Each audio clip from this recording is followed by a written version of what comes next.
Hello friends, welcome to study tips. तो आज की वीडियो में हम लोग जानेंगे कि इन सबको इंग्लिश में क्या कहते हैं। जैसे कि सास को इंग्लिश में क्या कहते हैं, ससुर को इंग्लिश में क्या कहते हैं, साला को इंग्लिश में क्या कहते हैं, साली को इंग्लिश में क्या कहते हैं, जीजा को इंग्लिश में क्या कहते हैं, दामाद को इंग्लिश में क्या कहते हैं, दूल्हा को इंग्लिश में क्या कहते हैं, दुल्हन को इंग्लिश में क्या कहते हैं। यानी जितने भी रिश्तेदार यानी रिलेशनशिप के वर्ड हैं, वाक्य हैं, उनको इंग्लिश में क्या कहते हैं। चलिए आज के वीडियो में जानेंगे। तो वीडियो को स्टार्ट करते हैं बिना देर किए हुए। तो यहाँ पे सास है, सास को इंग्लिश में क्या कहते हैं, तो सास को इंग्लिश में कहते हैं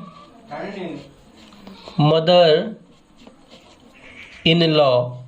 सास को इंग्लिश में मदर इन लॉ कहते हैं। अब है ससुर, ससुर को इंग्लिश में क्या कहते हैं, तो ससुर को इंग्लिश में कहते हैं father in law, father in law. ठीक, उसके बाद है साला, साला को इंग्लिश में क्या कहते हैं, तो साला को इंग्लिश में कहते हैं ब्रदर इन लॉ, साला को ब्रदर इन लॉ कहते हैं। साली है, साली को क्या कहते हैं इंग्लिश में, तो साली को इंग्लिश में कहते हैं sister in law.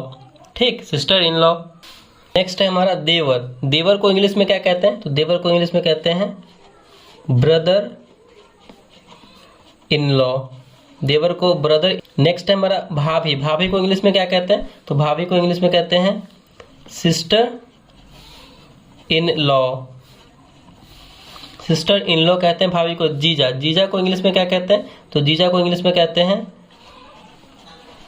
Brother in law, brother in law कहते हैं जीजा को। दामाद को इंग्लिश में क्या कहते हैं, तो दामाद को इंग्लिश में कहते हैं सन इन लॉ, दामाद को इंग्लिश में सन इन लॉ कहते हैं। नेक्स्ट है हमारा दुल्हा, दुल्हा को इंग्लिश में क्या कहते हैं, तो दुल्हा को इंग्लिश में कहते हैं ब्राइड ग्रूम, दुल्हा को इंग्लिश में ब्राइड ग्रूम कहते हैं। और दुल्हन को इंग्लिश में क्या कहते हैं, तो दुल्हन को इंग्लिश में कहते हैं ब्राइड। ध्यान रखना है, दुल्हा को ब्राइड ग्रूम और दुल्हन को ब्राइड सिर्फ कहेंगे। नाना को इंग्लिश में क्या कहते हैं, तो नाना को इंग्लिश में कहते हैं मैटरनल ग्रैंड फादर, नाना को इंग्लिश में मैटरनल ग्रैंड फादर कहते हैं। नानी को क्या कहते हैं, तो नानी को देखिए यहाँ पे थोड़ा टाइम बचने के लिए ये दे रहे हैं, इसका मतलब क्या, कॉमा का मतलब दोनों सेम है। और मैटरनल ग्रैंड नानी है तो मदर, नानी का हो जाएगा मैटरनल ग्रैंड मदर। ओके, उसके बाद हमारा पोता, पोता को इंग्लिश में क्या कहते हैं, तो पोता को इंग्लिश में कहते हैं ग्रैंड सन, पोता को इंग्लिश में क्या कहते हैं, ग्रैंड सन।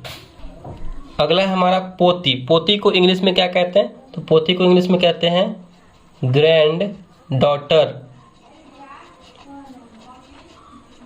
पोती को इंग्लिश में ग्रैंड डॉटर कहते हैं। नेक्स्ट है हमारा दादा, दादा को इंग्लिश में क्या कहते हैं, तो दादा को इंग्लिश में कहते हैं ग्रैंड फादर, ग्रैंड फादर बोलते हैं दादा को। नेक्स्ट है हमारा दादी, दादी को इंग्लिश में क्या कहते हैं, तो ग्रैंड मदर, ग्रैंड मदर।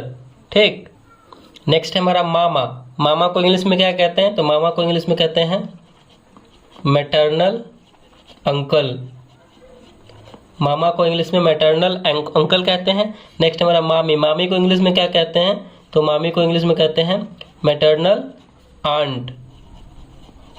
ठीक, उसके बाद है फूफा, उसके बाद है फूफा, फूफा को इंग्लिश में क्या कहते हैं, तो फूफा को इंग्लिश में कहते हैं अंकल। उसके बाद है भांजा, भांजा को इंग्लिश में क्या कहते हैं, तो भांजा को इंग्लिश में कहते हैं नेफ्यू।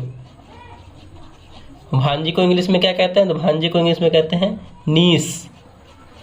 ठीक, तो ये सारे जो रिलेशनशिप के वर्ड थे, तो उनको मैंने यहाँ पे डिस्कस कर लिया है कि उनको इंग्लिश में क्या कहते थे। तो आई होप ये आपके लिए थोड़ा सा इन्फॉर्मेटिव रहा होगा। अगर वीडियो आपको अच्छा लगा, पसंद आया, तो प्लीज़ वीडियो को लाइक कीजिएगा, चैनल पर नए हैं तो चैनल को सब्सक्राइब जरूर कीजिएगा। Thank you.